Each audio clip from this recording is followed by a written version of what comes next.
राधे राधे। श्री हरिदास, श्री कुंज बिहारी। कैसे हैं आप सभी लोग? आई होप कान्हा जी की कृपा से आप सभी लोग अच्छे होंगे और स्वस्थ होंगे। आषाढ़ मास महात्म्यम कथा अध्याय 20।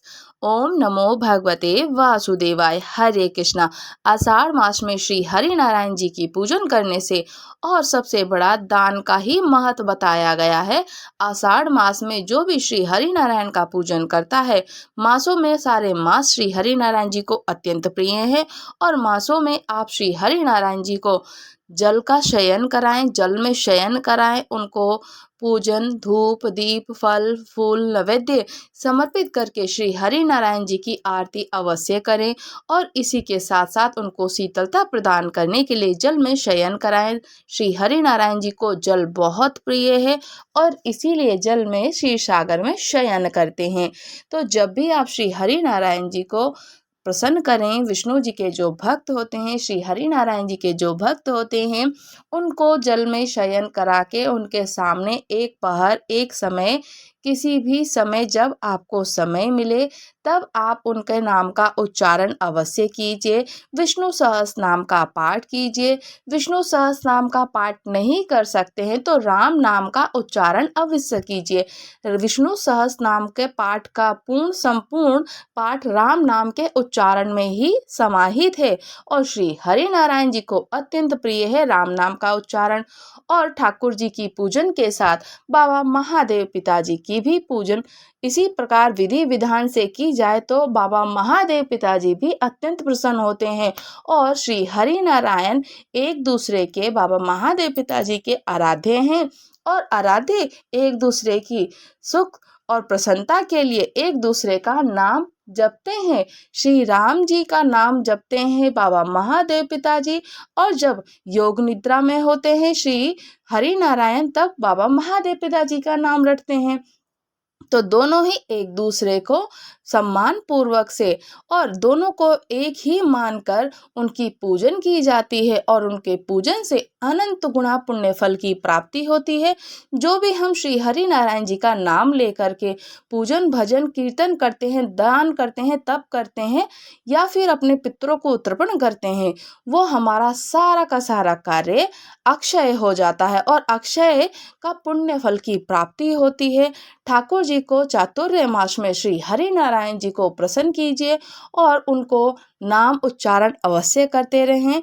हरि नारायण जी को चातुर्य मास में और कामदा एकादशी से लेकर हरियाली तीज तक श्री हरि नारायण जी को शीतलता प्रदान करने के लिए, अनेक प्रकार के उनको सुख पहुँचाने के लिए, उनको प्रसन्न करने के लिए, ठाकुर जी को शीतलता प्रदान करने के लिए हम बहुत से उत्सव करते हैं। जैसे कि इत्र, चंदन का इत्र लगाना या चंदन लगाना। चंदन ठाकुर जी को अत्यंत प्रिय है। आप हरी चंदन का भी प्रयोग कर सकते हैं, तुलसी दल समर्पित कर सकते हैं और साथ ही साथ में आप चंदन, बेला, चंपा, जूही, चमेली, खसखस, रूह, इत्र का, ये सारी चीजें ठाकुर जी को अत्यंत प्रिय है और इससे अत्यंत प्रकार की शीतलता उनको प्रदान होती है। और ठाकुर जी को 4 महीने तक कामदा एकादशी से लेकर हरियाली तीज तक फूलों का श्रृंगार भी कराया जाता है, जो कि नित्य प्रतिदिन उनको कराया ही जाता है श्रृंगार। उनको शीतलता प्रसन्न है और साथ में ही जो भी आपके पास में, आपके बगीचे में, आपकी क्यारी में, बागवानी में जो भी किसी भी प्रकार के फूल हों, सुगंधित फूलों को उनको समर्पित कीजिए। जैसे कि गुलाब, रूही, चंपा, चमेली, बेला या फिर गुलाब के साथ साथ आप कमल का फूल मिल जाए तो बहुत अच्छी बात है। मोगरे का हो, चमेली का हो, गुड़हल का हो, सदाबहार का, गेंदे का, जो भी सुगंधित पुष्प होते हैं ठाकुर जी को समर्पित कीजिए। ठाकुर जी को अत्यंत शीतलता प्रदान होती है। ठाकुर जी को पंच अमृत से स्नान कराएं और उनका पंचामृत फिर आप चरणामृत स्वयं पान कीजिए, ग्रहण कीजिए। ठाकुर जी को आनंद आनंद आता है और जो भी हम ये सारे कर्म करते हैं, ये कर्म ही हमारे पुण्य अर्जित होते हैं और कर्म ही हमारे प्रारब्ध से जुड़ते हैं और इसी के साथ हमारा प्रारब्ध जुड़ता है, जो कर्म के साथ लेखा जोखा जाता है। जब हम मृत्यु को प्राप्त होते हैं तो ठाकुर जी की जितनी भी सेवा, दान, जप और किया जाता है ना, और पितरों को तर्पण किया जाता है। हमारे पितृ भी प्रसन्न होते हैं ऊपर से और हमारी पीठ थपथपाते हैं कि हमारे कुल में, हमारे गोत्र में, हमारे वंशज हैं कि जो हमारी सेवा कर रहे हैं, हमको मोक्ष की प्राप्ति दिला रहे हैं, हमको तर्पण कर रहे हैं। और फिर उसके पश्चात में उनको अत्यंत प्रसन्नता होती है और उसी के साथ साथ हमारे पितरों को मोक्ष की प्राप्ति होती है। और यही सारे हमारे पुण्य कर्म हमारे साथ जाते हैं। ये हमें राहगीर का खर्चा मिलता है और राहगीर का खर्चा जब मृत्यु के पश्चात हम जाते हैं तो हमको किसी प्रकार का कोई कष्ट नहीं उठाना पड़ता है। प्रभु के स्वयं पार्षद आते हैं और वैकुंठ धाम लेकर के जाते हैं, ठाकुर जी के साक्षात दर्शन कराते हैं। आइए अब चलते हैं, आषाढ़ मास महात्म्य का श्रवण करते हैं। ब्रह्मा जी ने संपूर्ण वर्णों को उत्पन्न किया है और उन्होंने अपने अपने धर्म में ही लगा दिया है। जैसे कि अपने धर्म के पालन से प्राप्त हुआ धन शुक्ल द्रव्य अर्थात विशुद्ध धन कहलाता है। तो शुद्ध धन से श्रद्धा पूर्वक जो भी हम दान करते हैं अपनी यथाशक्ति के अनुसार, अपनी सामर्थ्यता के अनुसार, अगर हमारे पास 10 रुपए हैं, 10 रुपए में से हमने अपने मन से, अपनी श्रद्धा से 1 रुपए भी दान किया तो वो पुण्य प्राप्त होता है। मन को कभी भी विशुद्ध करके कोई दान नहीं किया जाता है, ना कल छपट कपट करके कोई दान किया जाए तो उससे हमें कोई पुण्य फल की प्राप्ति नहीं होती है। और उसमें थोड़े से दान से भी हमें महान पुण्य प्राप्त हो जाता है। हमारी यथाशक्ति अगर 1 रुपए है तो हम 1 रुपए का ही जो दान करते हैं तो उससे वो महान पुण्य दान प्राप्त होता है और उससे अक्षय हो जाता है। और उस पुण्य के दान से कई गुना तो है ही, जो कि उसकी कोई सामर्थ्य बखान करने की भी नहीं है। जो नीच पुरुषों के संग से जो धन आता है, उस धन से मनुष्य के द्वारा जो दान किया जाता है उसका कुछ फल हमें प्राप्त नहीं होता। उस दान से वह मानव पुण्य के भागी नहीं होते हैं और वह मानव पुण्य के भागी नहीं होते। जो इंद्रियों को सुख देने की इच्छा से ही कर्म करता है वह ज्ञान दुर्बल मूढ़ पुरुष अपने कर्म के अनुसार योनियों में ही जन्म लेता है। मनुष्य इस लोक में जो कर्म करता है उसे परलोक में भोगना ही पड़ता है। जैसा हम कर्म करते हैं उसी प्रकार से हमको भोगना पड़ता है। जो हम बोते हैं वही हम काटते हैं। और पुण्य कर्म करने वाले को जो पुरुष होते हैं, विष्णु जी के भक्त होते हैं, हरि नारायण जी के जो भक्त होते हैं, बाबा महादेव पिताजी के जो भक्त होते हैं, उनके मन की तो स्वयं इतनी शांति और इतनी दयालुता आ जाती है कि वो तो पुण्य कर्म ही करते हैं और पुरुषों को निश्चय ही कभी दुख होता ही नहीं है। यदि पुण्य करते समय शरीर में कोई कष्ट हो तो उसे पूर्व जन्म में किए हुए कर्म का ही फल समझना चाहिए।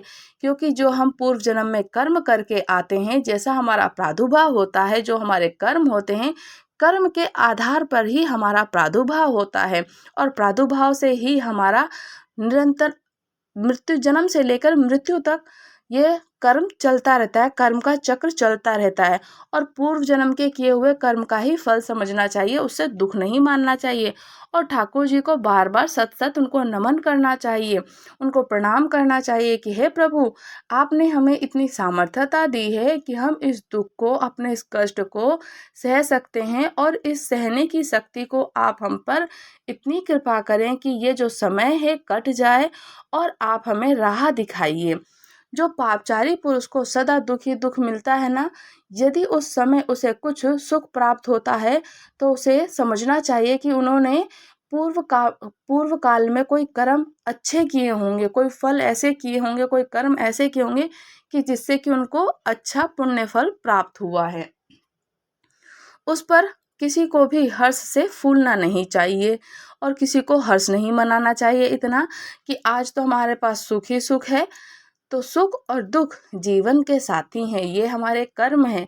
जैसे हम कर्म करते हैं वैसे ही हमारे साथ चलते हैं।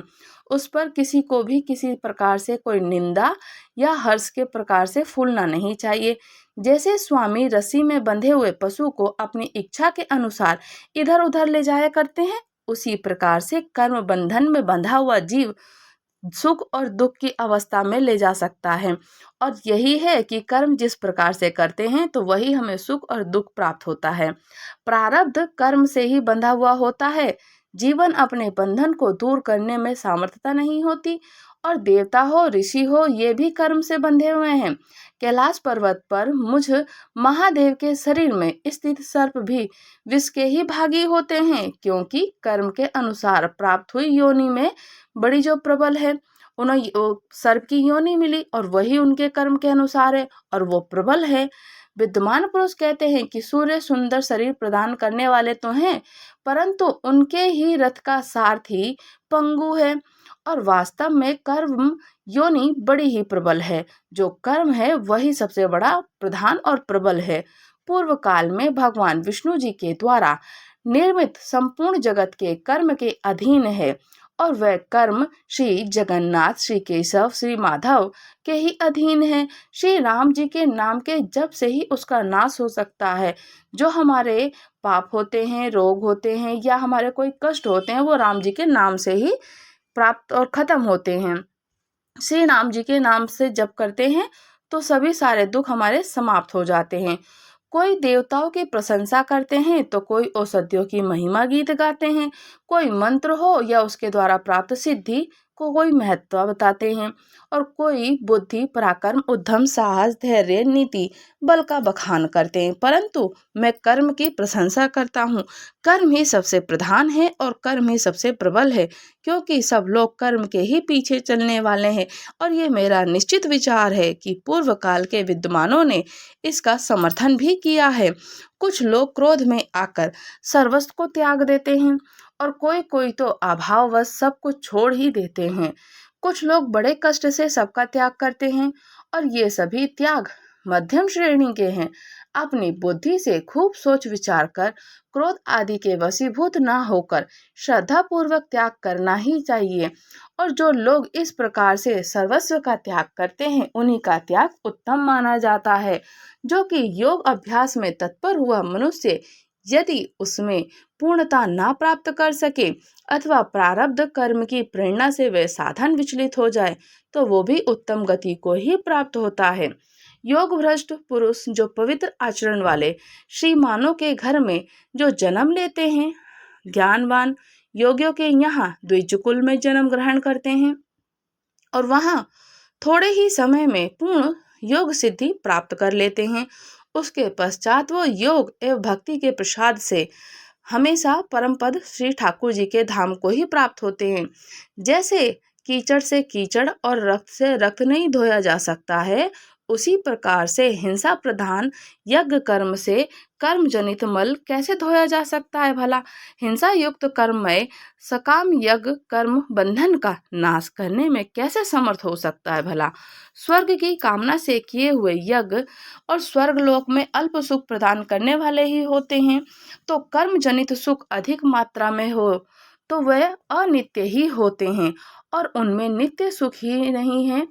भगवान श्री हरि जी की भक्ति के बिना कहीं भी नित्य सुख नहीं मिलता है और श्री हरि नारायण जी का ही भक्ति करने से, जागरण करने से, उनका नाम उच्चारण करने से, स्मरण करने मात्र से ही सारे कष्ट हट जाते हैं। जो भगवान सृष्टि करते हैं वही संहारकारी हैं और वही पालन करता है। और भगवान श्री कृष्ण, जगन्नाथ, श्री केशव, माधव, मैं सैकड़ों अपराधों से युक्त हूँ, मुझे यहाँ से अपने परम धाम में ले चलिए। मुझ अपराधी पर कृपा कीजिए। मैं आपके अधीन हूँ और आपने व्याध को तो मोक्ष दिया है, कुब्जा को भी तारा है, तो कृपया करके मुझ पर भी कृपा की दृष्टि कीजिए। हे योगी जन सदा आपकी महिमा का गान करते हैं।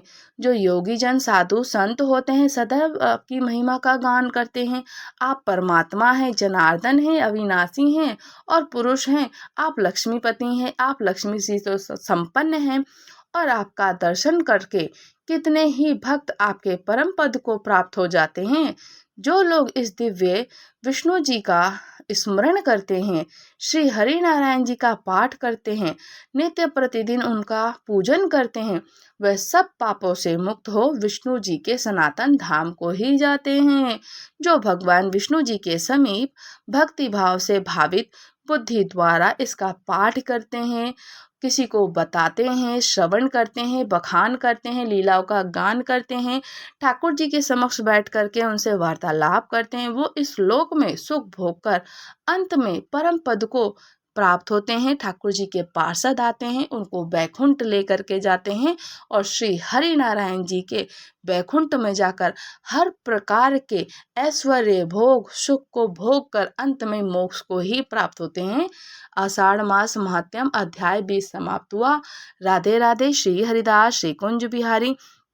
अगर आप लोग हमारे चैनल पर नए हैं, चैनल को लाइक शेयर सब्सक्राइब करना बिल्कुल ना भूलें और मुझे कमेंट्स करके ज़रूर बताइएगा कि कितने बार आप लोग राम नाम का उच्चारण करते हैं। राधे राधे। श्री हरिदास श्री कुंज बिहारी।